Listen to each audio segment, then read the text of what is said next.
Welcome to the GK objective biology channel. मैं हूं NEET गुरुजी। एक और गर्मा गर्म वीडियो नीट के लिए भैया। Fluid mosaic model of plasma membrane बहुत इंपॉर्टेंट है। एक क्वेश्चन हर साल इस पे आ रहा है। तो सबसे पहले हम देखेंगे ये मॉडल किसने दिया। सिंगर एंड निकोलसन 1972 में widely accepted as fluid mosaic model. अब इसका एक डिस्क्रिप्शन और देख लेते हैं। इसको फ्लूइड मोज़ेइक क्यों बोलते हैं। तो according to this, the quasi-fluid nature of lipid enables lateral movement of proteins within the overall lipid bilayer. This ability to move within the membrane is measured as its fluidity. ये कह रहे हैं कि ये जो प्रोटीन है ना, ये लिपिड बाइलेयर है, ठीक है जी। ये प्रोटीन है, ये प्रोटीन इसके अंदर मूव कर सकते हैं, मतलब अपनी पोजीशन चेंज कर सकते हैं। इसके अंदर फ्लूइडिटी है, सॉलिडिटी नहीं है, फ्लूइडिटी है। तो फ्लूइडिटी है, इसलिए इसका नाम दिया गया फ्लूइड मोज़ेइक मॉडल। तो किसने दिया, क्यों बोलते हैं, ये क्लियर हो गया। अब आ जाओ भैया इसके स्ट्रक्चर पे। अब देखो इसके अंदर दो तो होती है तुम्हारी फॉस्फोलिपिड की लेयर, एक ऊपर एक नीचे। उसमें से ये निकलती है अंदर की तरफ फैटी एसिड्स की टेल, ठीक है जी। फैटी एसिड्स की टेल निकलती है। अब इसमें दो होते हैं, एक होता है हाइड्रोफिलिक इंड, एक होता है हाइड्रोफोबिक इंड। तो हम देखेंगे कौन सा अंदर है कौन सा बाहर है। अच्छा, अब यहाँ देखो प्रोटीन्स दो टाइप के हैं इसमें। एक है पेरिफेरल जो कि बाहर बाहर रहेगा, एक है इंटीग्रल जो कि इसके अंदर घुसा रहेगा, एकदम से फंसा रहेगा। That is your integral protein. तो ये हो गई फॉस्फोलिपिड बाइलेयर, ठीक है जी। ये हो गया तुम्हारा पेरिफेरल प्रोटीन और ये हो गया इंटीग्रल प्रोटीन। और इसके अंदर एक चीज हो रहा है भैया, कोलेस्ट्रॉल भी है, ध्यान रखना। प्लाज्मा मेम्ब्रेन के अंदर कोलेस्ट्रॉल होता है। अब कोलेस्ट्रॉल दो टाइप की होती है, एचडीएल, एलडीएल। कौन सी हार्मफुल है, कहते हैं ना good cholesterol, bad cholesterol. Cholesterol का लेवल ज्यादा हो गया तो एलडीएल, एचडीएल में वहां भी डिफरेंस हमें देखना है। सेल मेम्ब्रेन पे आ गए, डिस्कस कर रहे हैं।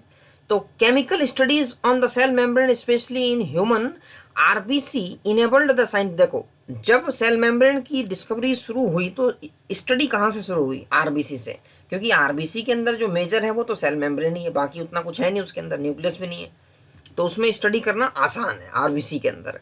तो these studies showed that the cell membrane is mainly composed of lipid and protein. उस समय ऐसा लग रहा था कि इसमें खाली लिपिड एंड प्रोटीन होगी, लेकिन कार्बोहाइड्रेट भी है उसमें। The major lipids are phospholipids that are arranged in a bilayer, ठीक है जी। तो the lipids are arranged within the membrane with the polar head. अब यहां ध्यान दो, polar head towards the outer side. कौन सा हेड है, पोलर हेड, ये आउटर साइड की तरफ। ये जो हेड रीजन है, ठीक है, ये हो गया outer side.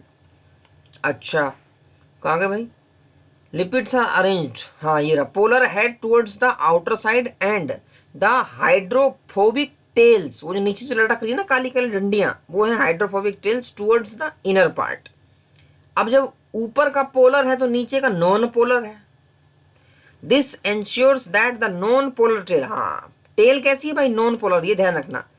Chemical nature of the tail is non polar of the saturated hydrocarbons is protected from aqueous environment. अब नॉन पोलर होने से क्या है, ये प्रोटेक्टेड हो जाएगा फ्रॉम द एक्वस एनवायरनमेंट।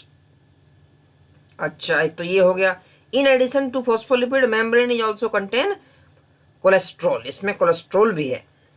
उसके बाद later biochemical investigations clearly revealed that the cell membrane also possess protein and carbohydrate. इसमें प्रोटीन के साथ साथ कार्बोहाइड्रेट भी है।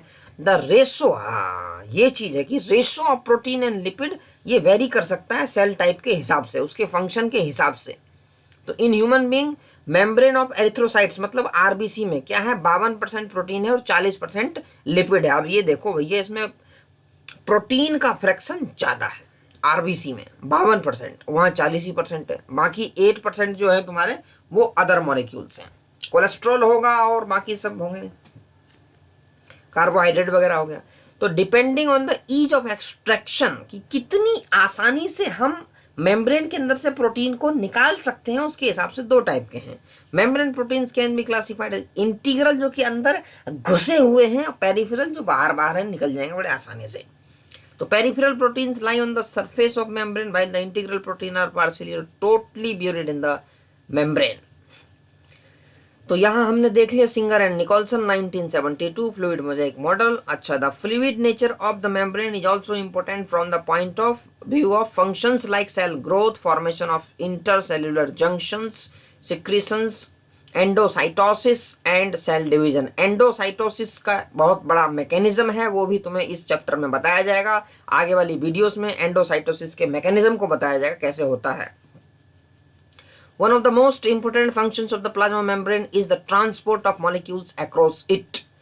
तो इसमें क्या है कि इसमें transport of molecule across it, और ये क्या होता है कि सेलेक्टिवली परमिएबल होता है। ये नहीं कि कोई भी आ रहा है कोई भी जा रहा है, आम रास्ता नहीं है ये सेलेक्टिवली परमिएबल है, लिमिटेड चीज को आने जाने का मौका है। तो many molecules can move briefly across the membrane without any requirement of energy. इसको हम बोलते हैं पैसिव ट्रांसपोर्ट। जहां एटीपी दे के घुसाना पड़ेगा वहां बोलते हैं active transport. Example sodium potassium pump. और movement of water by diffusion is called osmosis. देखो वाटर का भी डिफ्यूजन होता है, लेकिन वाटर के मूवमेंट को हम बोलते हैं ऑस्मोसिस। ठीक है, ये तुम्हें ध्यान रखना, वाटर के केस में स्पेशल टर्म यूज होती है ऑस्मोसिस। तो ये हमने देख लिया भैया स्ट्रक्चर फ्लूइड मोजाइक मॉडल। और ये क्लास 11th में जब एग्जाम होता है तुम्हारा फाइनल, तो उसमें ड्रॉ करने के लिए ये आता जरूर है, क्योंकि बहुत इंपॉर्टेंट है। पूरे एनसीईआरटी क्लास 11th में बहुत मतलब हाईलाइटेड डायग्राम है ये, और इसका डायग्राम पूछते ही पूछते हैं। पहले भी जब रिटर्न एग्जाम हुआ करता था तो इसका डायग्राम तो जरूर पूछते थे। AIPMT मेंस, ठीक है जी, 2009 तक रिटर्न हुआ है। तो 9 तक रिटर्न हुआ है, तो कई बार ये क्वेश्चन आया हुआ कि इसका भाई वो करो, डायग्राम ड्रॉ करो फ्लूइड मोजाइक मॉडल का। तो इंपॉर्टेंट है। तो GK objective biology by NEET Guruji, फटाफट से इस पे सब्सक्राइब का बटन दबा दो और नीट में रैंक लाने की प्रोबेबिलिटी को बढ़ाते चलो।